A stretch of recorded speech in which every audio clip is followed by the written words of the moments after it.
Good Sunday morning. I'm Jaden Jefferson, and welcome to this week's Community Focus. I'm right now joined by Kathryn Tucker, who is the board president at Women of Toledo. Thanks for joining me. Yes, thank you for having me. And the reason you're on today's show is we're talking Women's History Month. And obviously, there are many different ways that you can celebrate Women's History Month. But let's look at this from a local lens. So, how is Women of Toledo a big part of Women's History Month?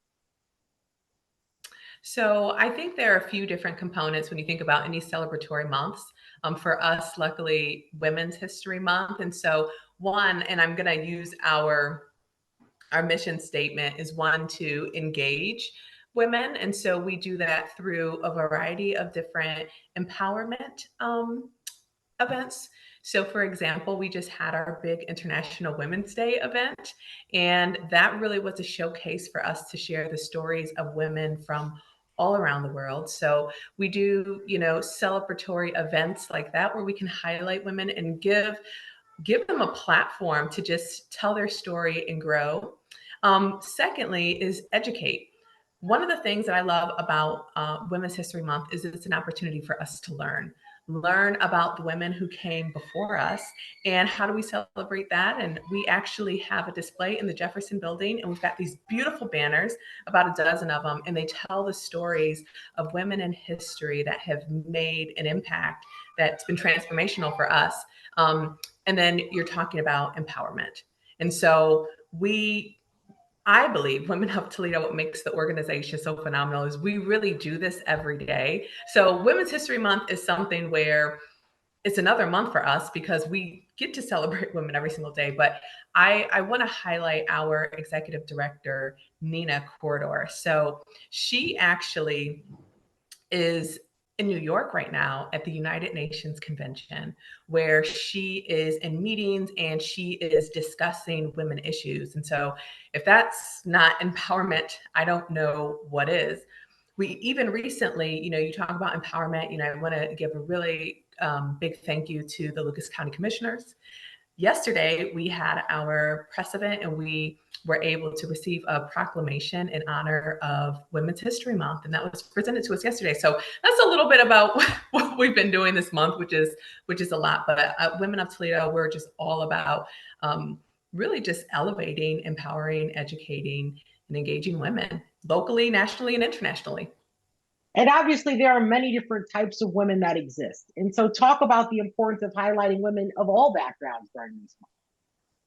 So I think this is a really wonderful question because every single person and every single woman is going to have a different experience. I think a really great example of this at Women of Toledo is we have Women of Toledo. We also have our Young Women of Toledo. So we're highlighting the stories of course, women, but our young girls as well. We just did a press conference last week, and it was to commemorate our exhibit for our Young Girls Hub. We had a STEM camp last year. My daughter actually was in it and built a chair. And what we really taught these girls is, in order to have a seat at the table, you have to build your seat at the table. So we taught them how to build. And so, that's one way to celebrate diversity, right? When it comes to women is women of all different ages and backgrounds. The other thing is, of course, thinking like the experience of women are different. So depending on what country you're in, women's rights are different all across the world, right? So you may have someone in one country where their rights are, what I would say is more enhanced than the ones that we have here. And there are other places where women's rights are not as advanced as women's rights here in the United States. And so I think it's important to celebrate and learn the culture and the impact. What I find incredibly inspiring is those women that can use their stories, whether they, culturally. We had some women from all different countries at our International Women's Day event that really talks about what it's like to be a woman in their country and what we can do to help and empower them. So it's fun. You get to celebrate all different types of women from all different backgrounds, religions, etc. And obviously, it's Women's History Month, but what is the importance of men in this month as well? Because allyship is a term that we hear more common these days, but allyship has been a thing for decades. And kind of talk about the role of men in this month. Yeah, great question. And you being here interviewing me is just a really great way to just discuss like the importance. So at Women of Toledo, we have this initiative called He for She, and it's exactly what you mentioned. It's allyship. So when we think about inclusivity, it's everyone in the world. Everyone has something to bring. And when you talk about allyship with men, men are in a lot of the rooms and a lot of the positions of power. You look at our world, I mean, most of the leaders in our world are men. And so if sometimes we may not be able to forge that seat, at the table as quickly as we would like. So when you have men who can, really build the bridge and bring us into the room and advocate. A good example of that is, at the proclamation yesterday is the county commissioner's public hearing. You had Pete Gerken up there talking about women and the importance of elevating and really working with, Commissioner Lopez and Commissioner Sabecki to really make sure that this is an important part of history. And so we love our he for she because they're strong, amazing, accomplished, and very, empowering men who are participating in our events and who are bringing us funding opportunities and who are out in the community advocating for our organization. Everything in this world that we do is better together. So we want to be allies to men. We want men to be allies to us. And the more we come together and work together, I think the more progress we can make in the world. I'm glad you mentioned female leadership too, because obviously men are a lot of the leaders that we see in the world. But when I think world leaders that are women, I think Angela Merkel. I also think New Zealand's former prime minister was a woman. And you can see how those countries were ran. And so, kind of talk about just the benefits of offering a fresh perspective. Okay, how many hours do we have, Jaden? Let me let me try to sum this up. So I drop this quote all the time. So anyone who knows me will know what I say. I always say, I'm very grateful for our founding fathers in the United States. And I said, I wonder what our country would be like if we had 4 founding mothers, right? And I think that is illustrative of the idea that women have a really unique ability to breathe life into situations, right? As women, we birth people into this world and we birth ideas and concepts. I'm quoting my sister. Her name is Jessica Peterson, and she has a lot of wisdom. But I think that a mix of having more women in power will really, I believe, help move us towards world peace. Men have been running the world for decades or not decades, centuries, for centuries. And what I think you'll see when we have more women in power is and this is my own personal belief, we value a quality of life in a very unique way because we give life. And so when you think about things like war, right? And I can't say this for sure because we have never been in a situation where like there was a war and all of the women or all of the leaders were women. But I believe that in situations of turmoil, war, even just dispute, women are very different in the way that they approach. And I believe that we have this innate desire and this need to create harmony amongst people. And I think there are a ton of men out there who share those same qualities.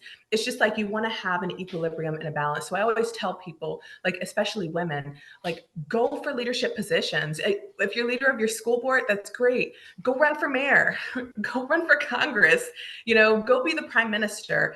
And I do believe that when we have a better balance and we have more women in power, I 100% believe that we will get closer to world peace. I know that's kind of sappy, but that's just my belief. And there's that quote, be the change you want to see in the world. And that's just so true. Change starts with you. And so, talking ways people that are watching this interview can get involved and really just be an ally or just really contribute to Women's History Month, what would you say are some ways that they can do that?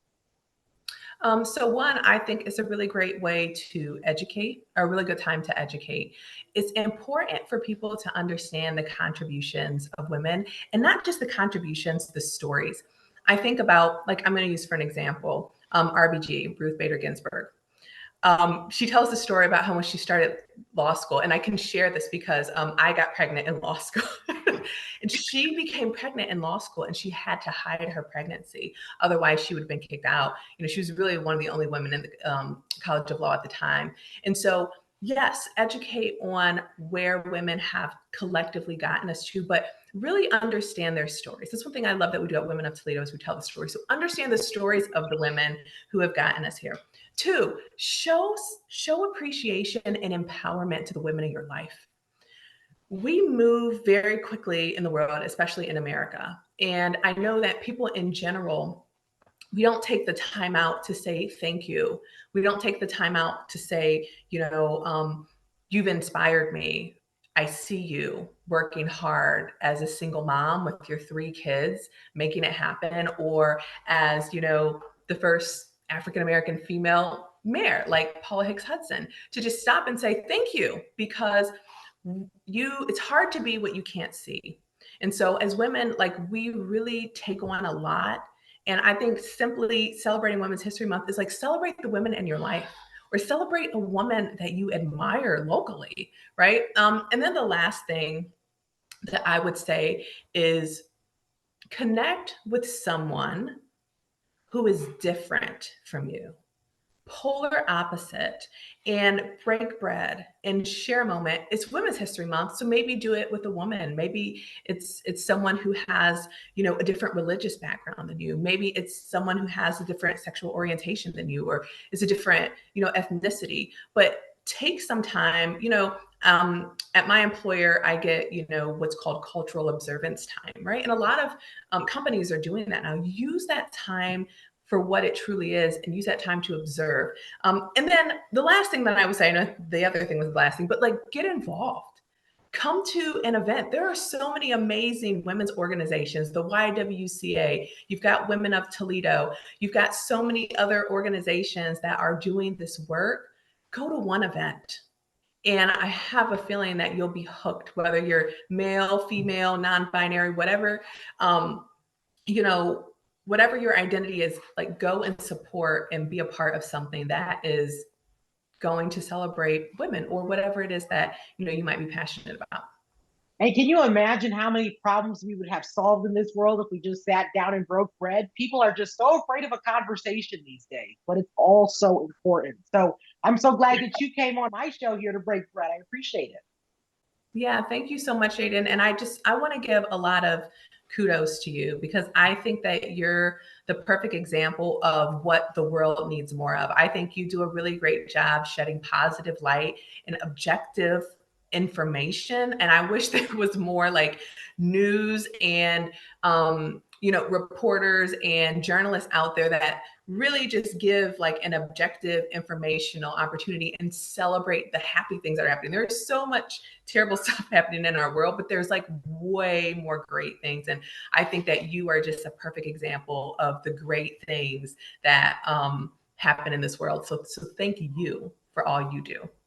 Well, thank you. I appreciate that. And you always have to have that equilibrium, like you mentioned earlier, because there definitely is a lot to take in these days. And it's so easy to do that. So I appreciate that. Yeah, thank you. Thank you. And that's this week's Community Focus. I'm Jaden Jefferson, and have a great week.